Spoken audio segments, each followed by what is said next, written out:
बिस्मिल्लाहिर्रहमानिर्रहीम। अस्सलाम वालेकुम क्लास, उम्मीद है आप सब खैरियत से होंगे। क्लास आज इस लेसन में हम फादर ऑफ द नेशन की एक्सरसाइज स्टार्ट करेंगे। तो सबसे पहले हम एक्सरसाइज में क्वेश्चंस आंसर्स का जो क्वेश्चन है उसे अटेम्प्ट करेंगे। सब बच्चे अपनी अपनी बुक ओपन कर ले और पेज नंबर 32 पे आ जाए। Page number 32। क्वेश्चन नंबर 1 है, When and where was कायदे आज़म मोहम्मद अली जिन्ना रहमतुल्लाह अलैह born? When कब and where और कहाँ कायदे आज़म मोहम्मद अली जिन्ना born, कायदे आज़म मोहम्मद अली जिन्ना रहमतुल्लाह अलैह पैदा हुए। कायदे आज़म मोहम्मद अली जिन्ना रहमतुल्लाह अलैह कब और कहाँ पैदा हुए? कायदे आज़म मोहम्मद अली जिन्ना रहमतुल्लाह अलैह कब और कहाँ पैदा हुए? तो हमने लेसन में क्या पढ़ा? कायदे आज़म मोहम्मद अली जिन्ना रहमतुल्लाह अलैह 25 दिसंबर 1876 को कराची में पैदा हुए। कायदे आज़म मोहम्मद अली जिन्ना रहमतुल्लाह अलैह बार कायदे आज़म मोहम्मद अली जिन्ना रहमतुल्लाह अलैह बार पैदा हुए ऑन 25 दिसंबर 1876 इन कराची। कायदे आज़म मोहम्मद अली जिन्ना रहमतुल्लाह अलैह 25 दिसंबर 1876 को कराची में पैदा हुए। कायदे आज़म मोहम्मद अली जिन्ना रहमतुल्लाह अलैह बार on 25 दिसंबर 1876 इन कराची। कायदे आज़म मोहम्मद अली जिन्ना 25 दिसंबर 1876 को कराची में पैदा हुए। How was Quaid-e Azam Mohammad Ali Jinnah as a student? How was Quaid-e Azam Mohammad Ali जिन्ना रहमतुल्लाह अलैह हाउ वाज कायदे आज़म मोहम्मद अली जिन्ना रहमतुल्लाह अलैह एज ए स्टूडेंट? जब कायदे आज़म मोहम्मद अली जिन्ना एक तालिब इल्म थे तो वो किस तरह के थे?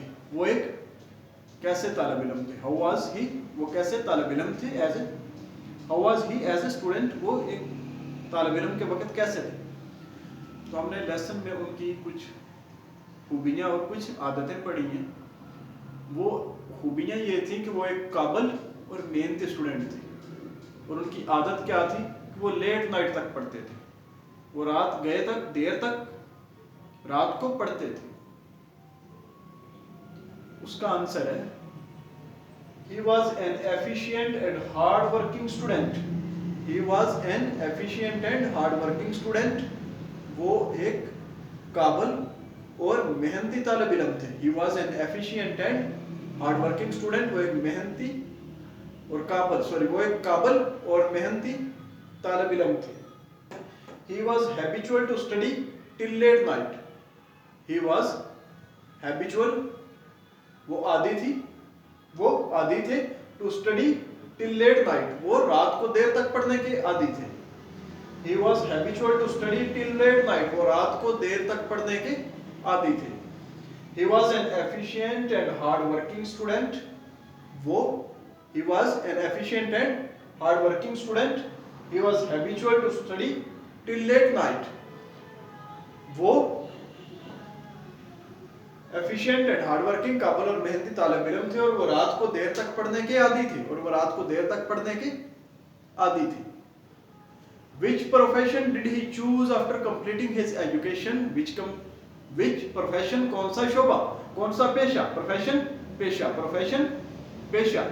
Which profession did he choose? उन्होंने कौन से पेशे का इंतखाब किया? Which profession did he choose? उन्होंने कौन से पेशे का इंतखाब किया? आफ्टर कंप्लीटिंग हिज एजुकेशन, अपनी तालीम मुकम्मल करने के बाद उन्होंने अपनी तालीम मुकम्मल करने के बाद किस पेशे का इंतखाब किया? Which profession did he choose? उन्होंने किस पेशे का इंतखाब किया? आफ्टर कंप्लीटिंग हिज एजुकेशन, अपनी तालीम मुकम्मल करने के बाद। अपनी तालीम मुकम्मल करने के बाद उन्होंने वकालत शुरू की थी। After completing his education He selected to start law practice. वकालत को क्या कहते हैं? Law practice. वकालत law practice. After completing his education, अपनी तालीम मुकम्मल करने के बाद he selected to start, उन्होंने इंतखाब किया to start law practice. उन्होंने वकालत का इंतखाब किया, उन्होंने वकालत शुरू करने का इंतखाब किया, मतलब वकालत का जो पेशा था उसका इंतखाब किया। Which profession did he choose after completing his education? After completing his education, he selected to start law practice. उन्होंने law practice शुरू की। ایک دفعہ ریپیٹ کرتے ہیں. قائد اعظم محمد علی جناح رحمۃ اللہ علیہ born on 25th December 1876 in Karachi. Answer number 2. He was an efficient and hard-working student. He was habitual to study till late night. After completing his education, he selected to start law practice. Students یہ آپ نے اچھی طرح learn کرنے ہیں اور انہیں اپنی نوٹ بک میں نوٹ ڈاؤن کرنا ہے. یہ آج کا آپ کا ٹاسک ہے. اللہ حافظ.